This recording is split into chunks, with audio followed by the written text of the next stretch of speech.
Welcome into the Gramlich and McLean podcast, episode 184. Happy Wednesday out there. We are continuing our season preview series, interviews with every single ACC coach, and then analysis.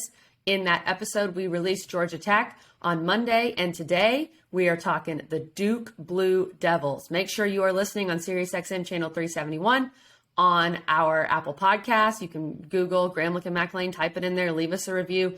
And of course on the YouTube, which we're very excited about. Make sure you subscribe on YouTube. Check out our videos, check out our shorts. We got so much going on. But Mac, today we are talking Duke. Come on, the Blue Devils, episode 2. We're rolling through these previews, guys, getting very close to football season. Super excited. I know this is right in the middle of camp. So if you're a former player and some listening to this or an active player and you're like, man, I don't miss those days. I don't. It is a grind. You know what's so funny, KG, is when, really, it was probably about 3 weeks ago or so when I started seeing these from some of the guys that I follow is, they'll post like a picture of a camp itinerary on their story or something, and it's literally 6 a.m. to 10 p.m. Every single minute is scheduled. And I'm getting PTSD. I'm shaking thinking about it. I don't want to ever go back to that, but it's here. Football season's here. So super excited. We're talking Blue Devils. Let's get started right now. We're going to our interview with Coach Mike Elko. Here we go.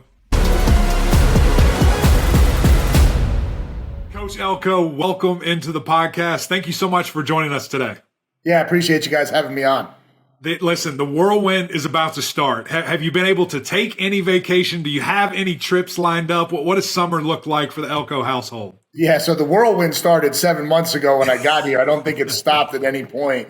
And I'm just trying to get into a house. I'm a couple days away from finally getting out of hotel life and getting into a house. So that's my summer vacation. My summer vacation is sleeping in my own room at some point. So that's my goal. Well, Kelly and I are experiencing that right now. She just moved. She's in, as you can see, her beautiful office behind. I'm still in an apartment. So the three of us, Coach, that's our summer vacation is we get to move to other houses. I know that's going to be exciting to get settled and get into your own space there. But like you said, the fire hose started, the whirlwind started 7 months ago. You're the man. It's your team. How has this transition been as the Duke head football coach? Yeah, I mean, I think it's been a lot of fun. I think, you get into that defensive coordinator role for as long as I did. And, it creates a little bit of a fresh start to get into this chair. And, probably early on, there were a couple of times where I did the old, I wish we could just, I guess I don't have to do that anymore. We could just do it because I don't have to run anything up any flagpole. But no, it's been a lot of fun to dive into building a program, building the infrastructure around a program, getting to know all of the players associated with Duke football, on the field, in the locker room, but also in the community, in the alumni network. It's just been, you just dive in and you start swimming and hopefully keep your head above water. That's really been my mindset. Yeah, for sure. Diving in. We know that. So what have been your biggest focal points so far? The things that you've been focused on the most as you've taken over the reins? I think year one is about developing the culture in your locker room. I think that's the most important thing. And so, to me, that's a lot of different things. I think we on our side wanted to make sure that the locker room operated how we wanted to, the work ethic, the toughness, that we were doing things the right way in life, making the right decisions and choices. I think that is our internal culture that's really important to us. But then I think we also wanted to, make sure that we were providing and getting our kids to understand that we were going to develop for them a first-class experience. And so I had a lot of conversations with them about, what can we fix, what can we do better, what on campus, what in living, what in housing, what in food, and really try to make a lot of improvements and changes to their quality of life too, so that it became a little bit of a give and take, throughout this whole process.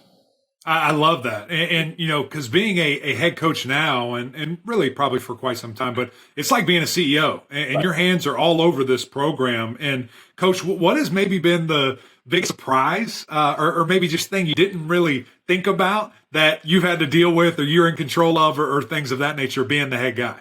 Yeah, I think it's just how many different layers there are to the job. I used to tell people when I interviewed, and I told Nina this on the interview, I'm a defensive coordinator, so I've been running 50% of the program for the last 13 years. And really I was running about 5% of the program, when you really peel off every layer of what falls into the head coach's lap and what he's responsible for. Probably just the depth of it all. And but it's been good. I got a lot of people helping me. We got a great staff. We got great people on campus and in the building. And, they've been kind of guiding me through it all. Yeah, that's a cool point. Knowing and having that staff around you, to help elevate everything. I know that's important. I know that a lot comes into hiring the right people can help alleviate a lot of that stress, and folks that really can help you, ultimately get Duke to where you want it and to be the best version that it can be. How about this new rule, this new NCAA rule? I have to imagine that it's a pretty cool thing that you guys can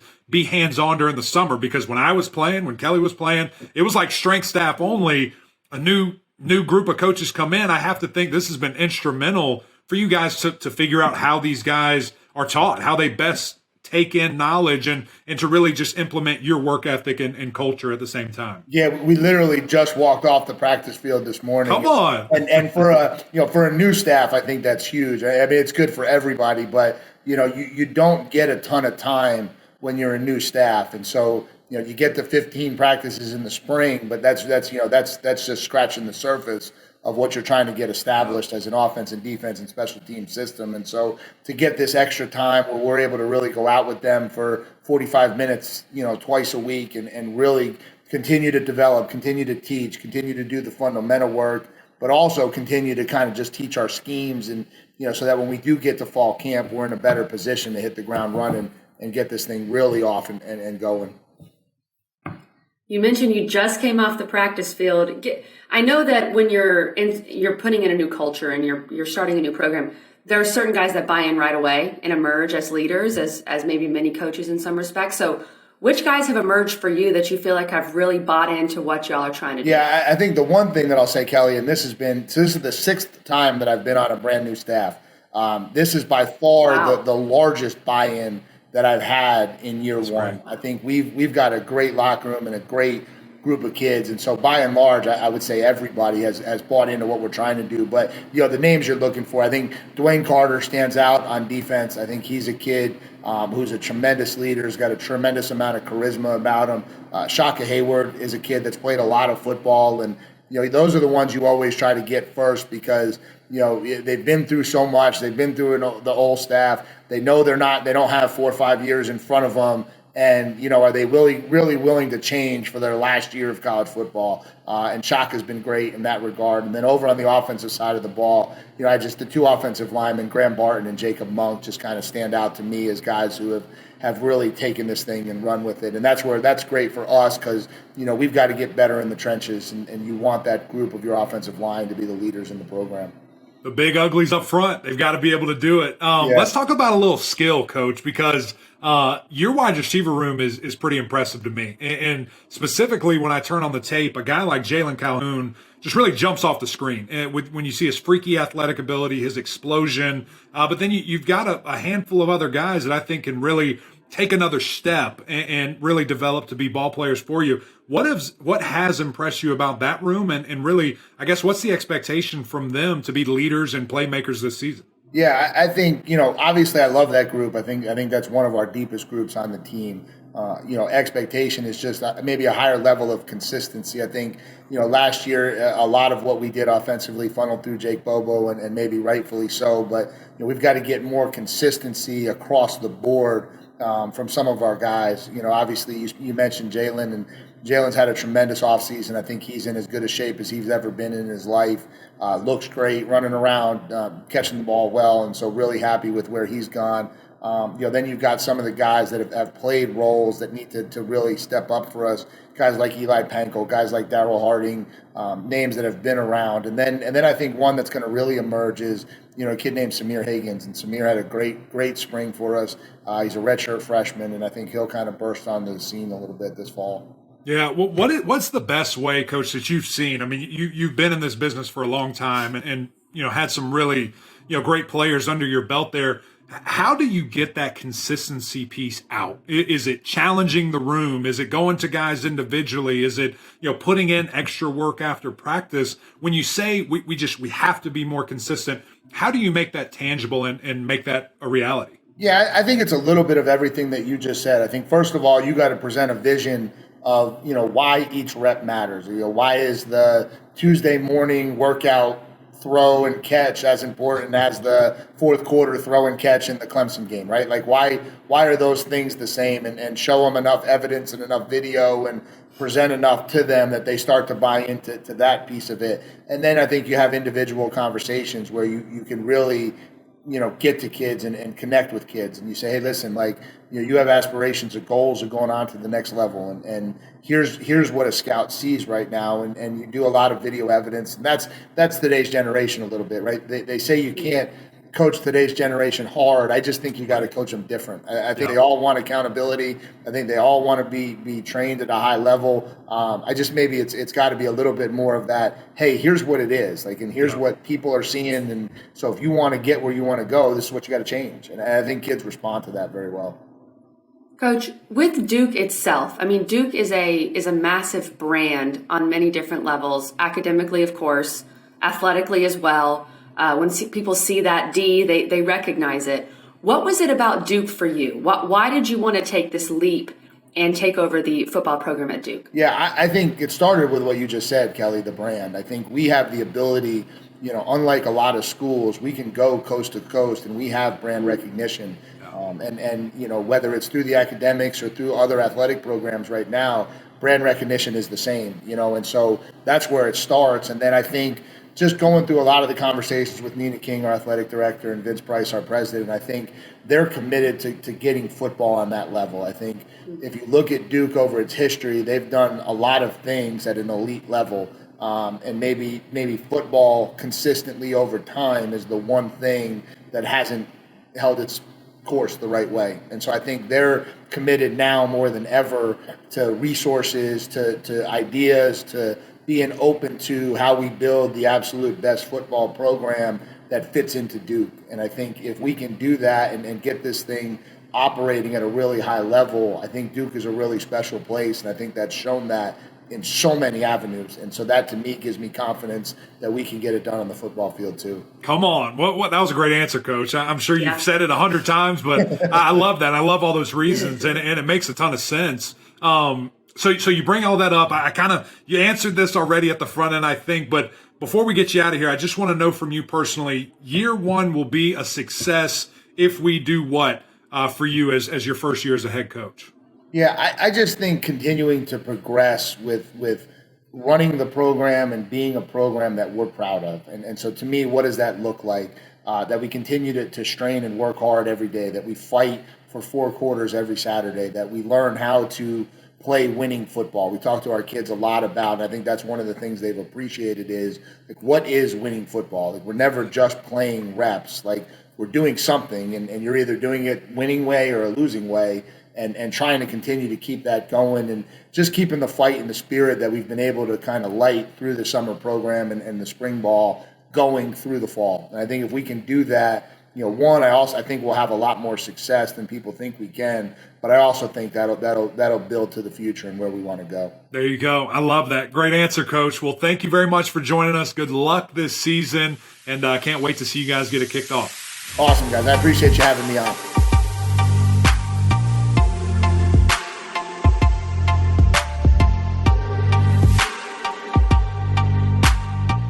The new CEO of Duke football, Mike Elko, joining us. And it was fascinating to hear, Mac, that he's been basically living in a hotel since he took the job. I mean, that's not fun. It is not fun. That is straight up not fun. I've got to say, KG, so when I was training for the wannabe NFL career that I had, I was in like this extended stay for like 2 months. It was terrible. It was horrible. I just wanted to do not fun. Anything else. So, Coach, we're happy that you will be in a new house soon, and hopefully the family's all back together, because they did not make the trip. They weren't staying in the hotel.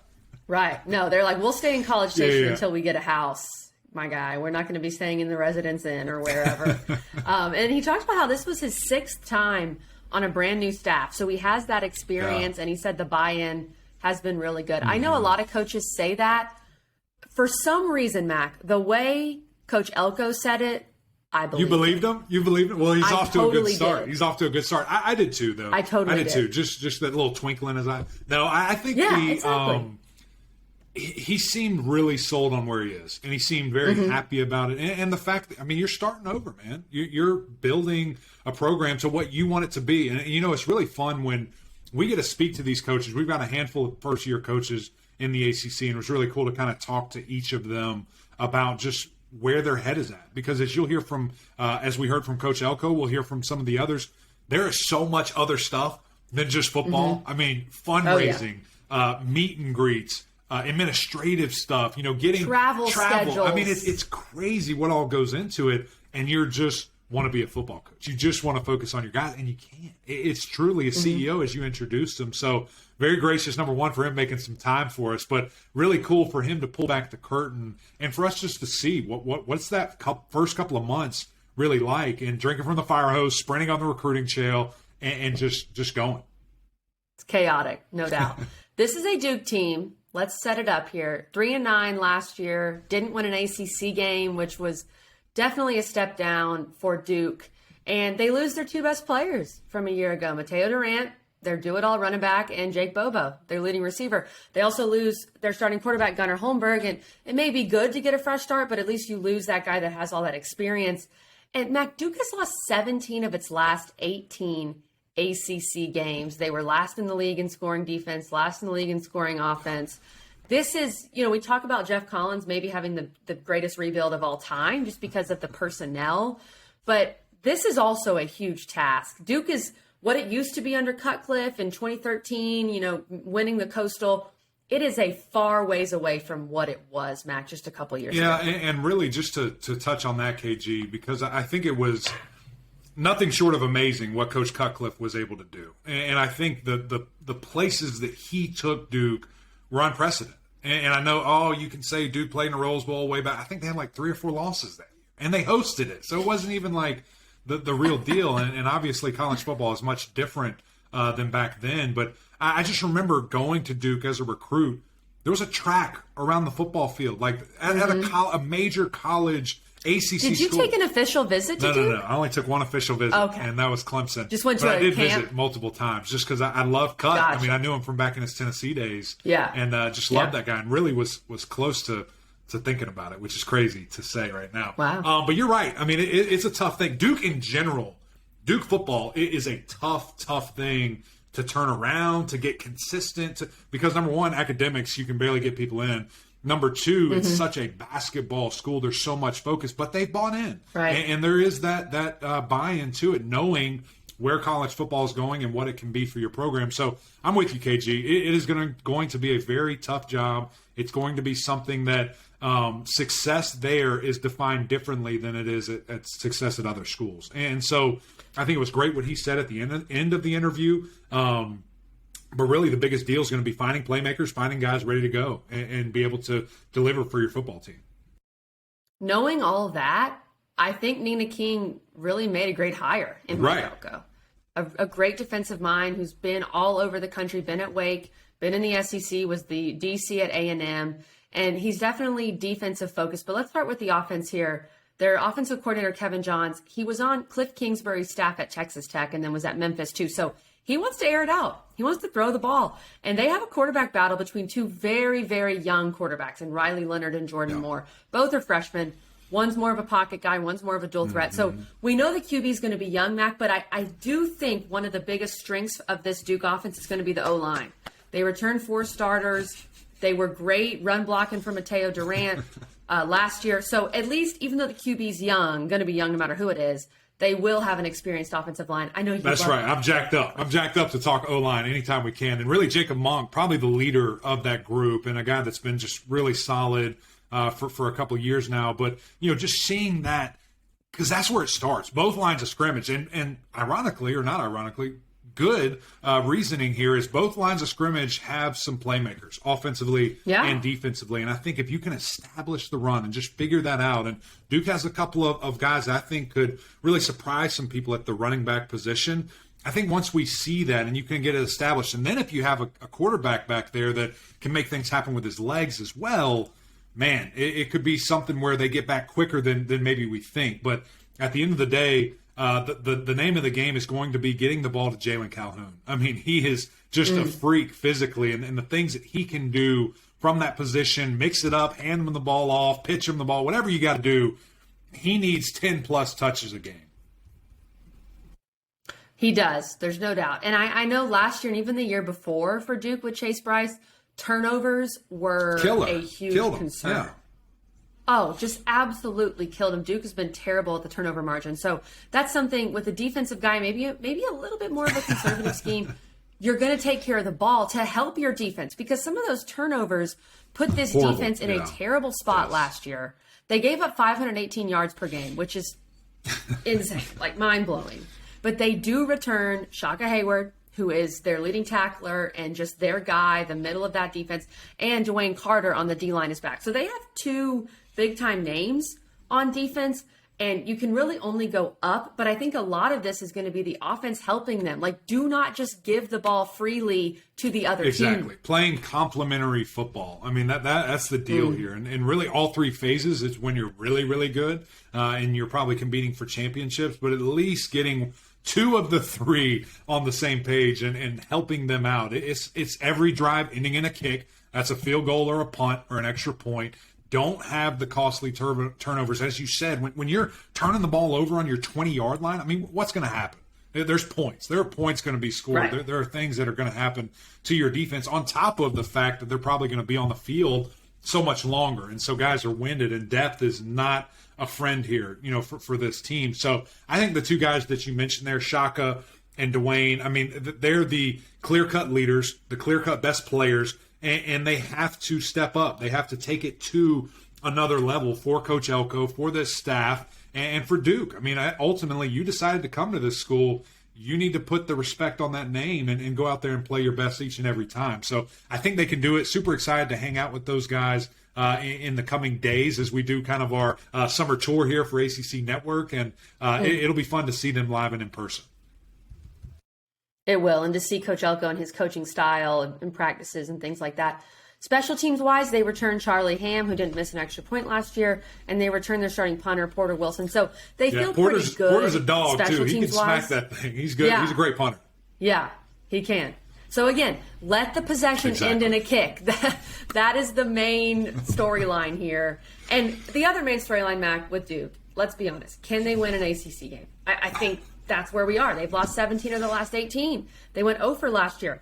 Here are the winnable games with a win total overall of 3.5, same as Georgia Tech, believe it or not.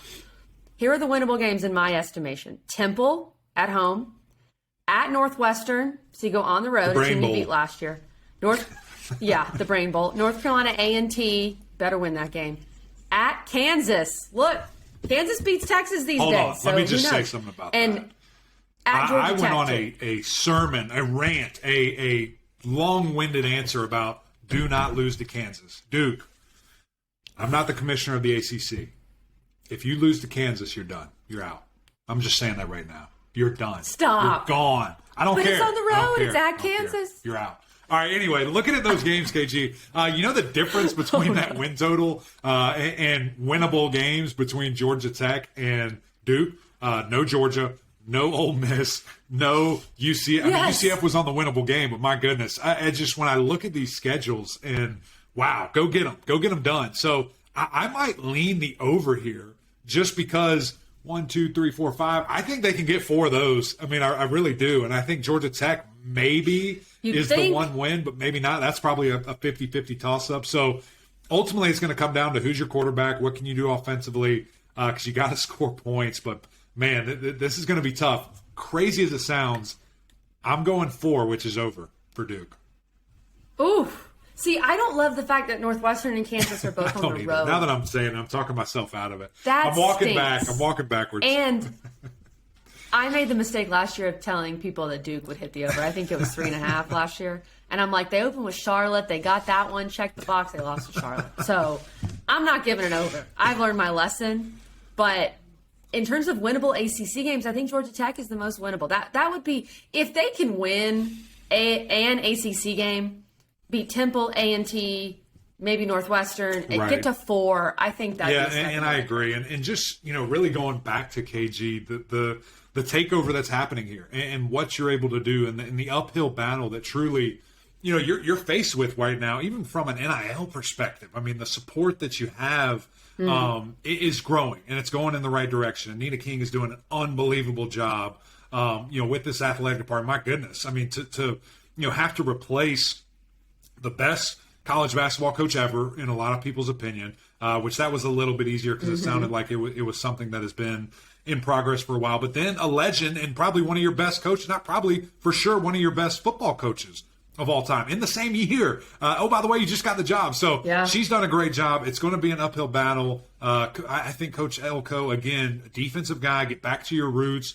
use the transfer portal as you can, get some instant feedback, because there's going to be, KG, with some of these programs, there's that perfect mix of, okay, I have time. I can go stay high school route. I can develop and get guys going.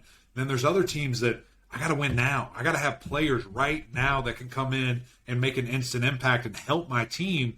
And Duke is leaning more towards that way. So it's going to be fascinating to see, really just their thought process, really in recruiting, and how do we see that unfold for the next couple of years here. But then, again, just the instant reaction right now, this year, what can you do with this team? Who's your guy at quarterback? And defensively, can you take a step? Because you just have to. 500-plus yards a game is embarrassing, quite frankly, and you can't do that.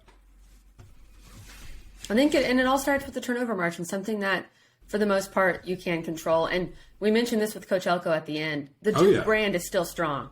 You can go anywhere in the country, close to the people world. know. I mean, it is a worldwide brand.